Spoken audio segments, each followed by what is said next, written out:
به نام خداوند بخشنده مهربان.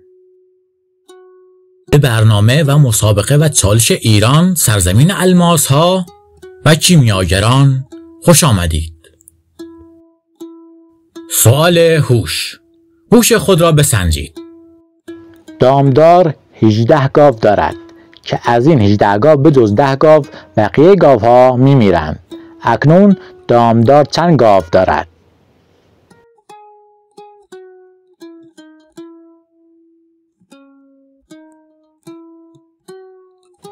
جواب 10 گاو می باشد.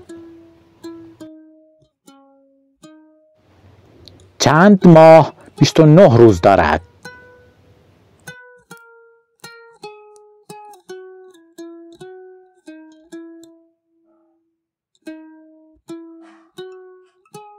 جواب 12 ماه. همه ماه ها 29 روز دارند. معنی ضرب المثل های شیرین ایرانی را حدس بزنید. کاسه جایی رود که باز آید قدح.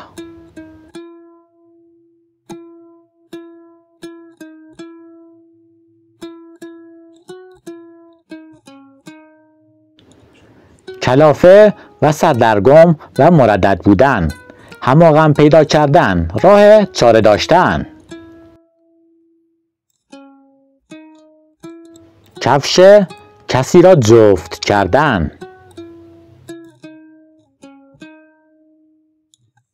جواب کردن، عذر کسی را خواستن و بیرون کردن. در برخی موارد در هنگام خروج میهمان کفش را جفت می کردند. تصاویر معمایی یا تفاوت‌ها را پیدا کنید.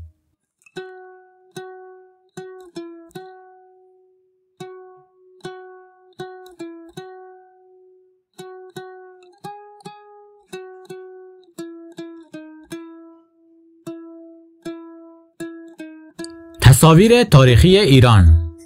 نام این بنای تاریخی چیست؟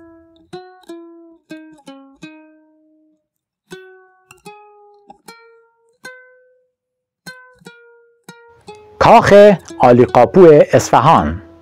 عالیقاپو عمارتی 6 طبقه است و در مجموع 36 متر ارتفاع دارد. جسوری ها و نقوش مینیاتوری این کاخ منحصر به فرد هستند و با وجود ناملایمات روزگار هنوز هم به قوت خود باقی مانده اند. از نکات قابل توجه در مورد کاخ عالیقاپو این است که از ایوان این بنا می توانید چشمانداز زیبایی را از میدان نقش جهان ببینید. نام این بنای تاریخی چیست و در کجا قرار دارد؟ تخت جمشید.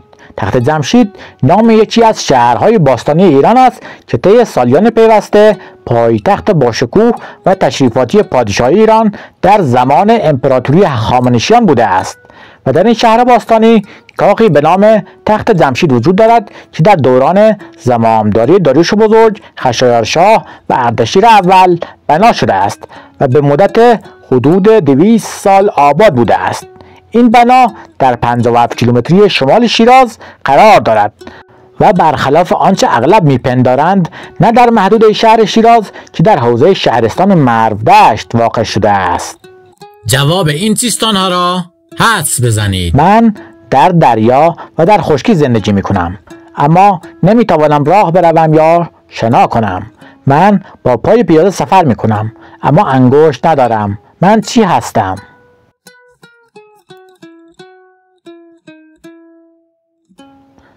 جواب حلزون می باشد. اون چیه که تو زمین و نپتون نیست ولی تو مریخ، عطارد، مشتری و اورانوس هست؟ جواب حرف ر می باشد. این شعر از کدام شاعر ایرانی می باشد؟ می جوی گرچه مقصد از اندیشه برتر است. می پوی گرچه راه تو بر کام اژدهاست. جواب پروین اعتصامی. این جمله از کدام شخصیت تأثیرگذار می باشد؟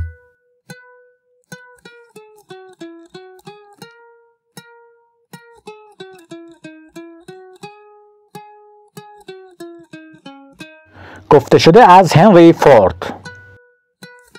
یک داستان و حکایت آموزنده را با هم بشنویم. پرویز پرستویی بازیگر در صفحه اینستاگرام روایتی از یک تجربه عجیب را به اشتراک گذاشته است. پرستویی نوشت: مدتی قبل برای تبدیل $5000 امانتی یکی از اقوام به طرف بانک می رفتم.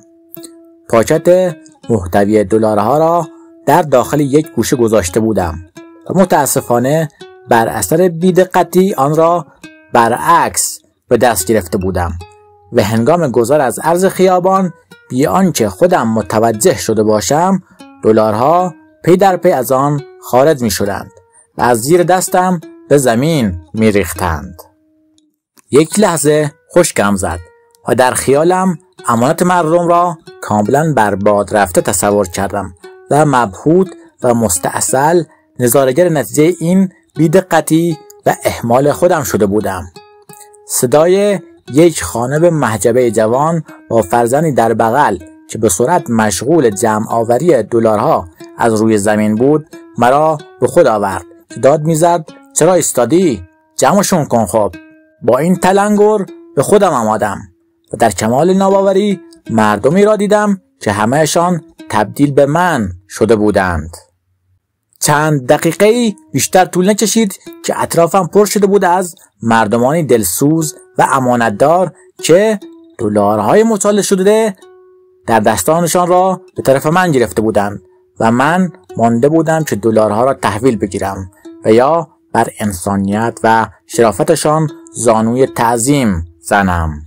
کاسبی از آن اطراف مرا به طرف مغازه‌اش هدایت کرد و لیوانی آب به من داد و دلارها را از مردمی که حتی برای یک تشکر خشک و خالی من هم صبر نکرده بودند و بیدرنگ رفته بودند تحویل گرفت.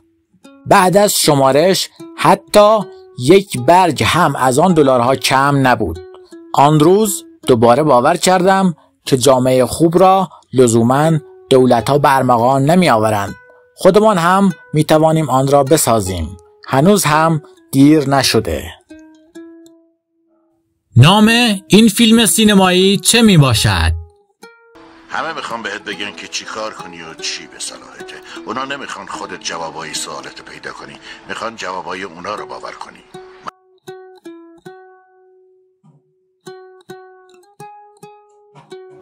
نام فیلم جنگجوی درون می باشد. امیدوارم که از این برنامه لذت برده باشید. منتظر قسمت بعدی باشید. آرزوی خوبی و خوشی و سلامتی و سعادت و خوشبختی دارم برای شما همراهان خوبم و تمام انسانها و موجودات جهان هستی. خدا یار و حافظ و نگهدار همه همراهان خوبم.